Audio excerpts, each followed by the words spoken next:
అయిపోయింది. ఇందులో ఉన్న కారణాలు అని చెప్పి క్లియర్గా ఎన్డీఎస్ఏ రిపోర్ట్ ఇచ్చింది. ఇప్పుడు ఎన్డీఎస్ఏ గురించి పదే పదే హరీష్ రావు గారు, చంద్రశేఖరరావు గారు ఎవరు ఎక్కడ ఎన్డీఎస్ఏ పోలేదు, కానీ మా దగ్గరికే వచ్చింది.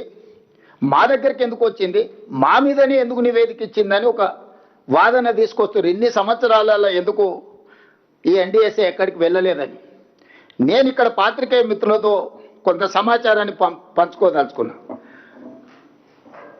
కేంద్ర ప్రభుత్వం భారతదేశంలో ఉన్న చాలా డ్యాంల యొక్క నిర్మాణము, నిర్వహణ, వాటి పరిరక్షణ కోసము డ్యామ్ సేఫ్టీ యాక్ట్ 2021,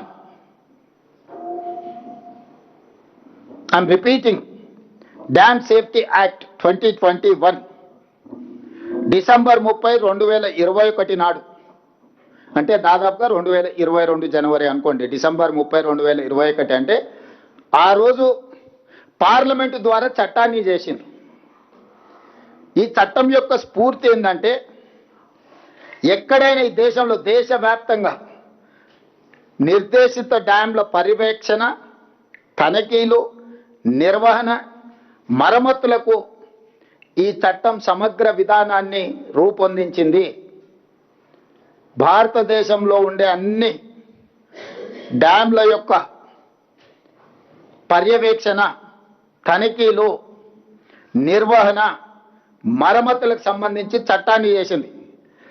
ఈ చట్టం నిబంధనలను అమలు చేయడం డ్యామ్ యజమానుల చట్టబద్ధత బాధ్యత. అంటే డ్యామ్ యజమానులు అంటే తెలంగాణ రాష్ట్రంలో Srisailam, Nagarjuna Sagar, SRSP, Medigadda, Annaram, Sundilla or any other dam Telangana రాష్ట్ర ప్రభుత్వం యజమాని. కేంద్ర ప్రభుత్వం చేసిన చట్టం డ్యామ్ సేఫ్టీ యాక్ట్ 2021 ప్రకారం పర్యవేక్షించే బాధ్యత ఎన్డీఎస్ఏది. వాళ్ళు ఇచ్చిన సలహాలు, సూచనలు, వాళ్ళ ఆదేశాల మేరకు బాధ్యత నిర్వహించాల్సింది రాష్ట్రాలది. అందుకే 2022లో 2023లో జరిగిన ప్రమాదాన్ని తక్షణమే ఎన్డీఎస్ఏ విజిట్ చేసింది. 2022 కంటే ముందు ఏవైనా డ్యామ్లు కానీ ప్రమాదాలు కానీ ఏదైనా జరిగితే అప్పుడు ఈ చట్టమే లేదు, ఈ అథారిటీయే లేదు. ఈ అథారిటీని పార్లమెంట్ చట్టం చేసిందే డిసెంబర్ 30, 2021 నాడు. అది అమల్లోకి వచ్చి వాళ్ళ క్షేత్రస్థాయిలో పనిచేయడానికి ఎక్కడైనా ఒక చట్టం చేసిన తర్వాత అమలు చేసి క్షేత్రస్థాయిలో దాని ఆఫీసర్లను ఎగ్జిక్యూటివ్ ఆర్డర్స్ ఇచ్చుకోవడానికి కనీసం 3-4 నెలలను పడుతుంది కదా.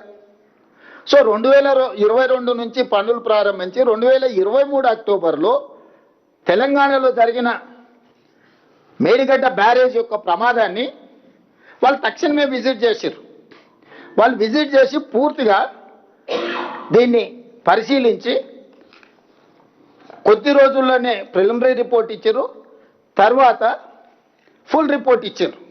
దాంట్లో వాళ్ళు చెప్పింది ఏంది, ప్రాథమిక నివేదికలో 7వ బ్లాక్ పిల్లర్లు అక్టోబర్ 24 నాడు 19వ పిల్లరు దాదాపు 1.2 మీటర్లు కుంగిపోయింది.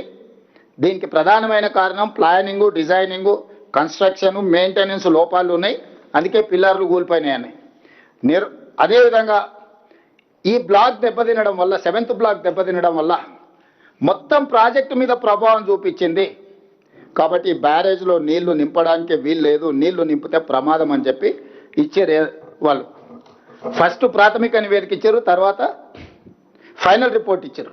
ఈ ఫైనల్ రిపోర్టు 365 పేజీలు ఉంది టోటల్గా. ఈ 365 పేజీలలో ప్రతి పేజీలో ఉంది. నేను కొంత సారాంశం చెప్తా, మీకు ఈ కాపీలను కూడా మీకు అందజేస్తా. ఫైనల్ రిపోర్టు 24 ఏప్రిల్ 2025 నాడు ఫైనల్ రిపోర్ట్ ఇచ్చారు. వివిధ పరీక్షలు క్షేత్రస్థాయిలో నిపుణులు పరిశీలించిన అనంతరం ఎన్డీఎస్ఏ తుది నివేదిక ఇచ్చింది. అందులో మేడిగడ్డ, అన్నారం, సుందిల్ల బ్యారేజు నీటి నిల్వకు అనుకూలం కావని తేల్చి చెప్పింది. పేజీ నెంబర్ 346 పేజీలో మేడిగడ్డ బ్యారేజ్ 7వ బ్లాక్ నష్టం వల్ల బ్యారేజ్ నుంచి నీటి మళ్లింపు పనికి రాకుండా పోయింది. ఈ నివేదికలో 346 పేజీల స్పష్టంగా సెవెంత్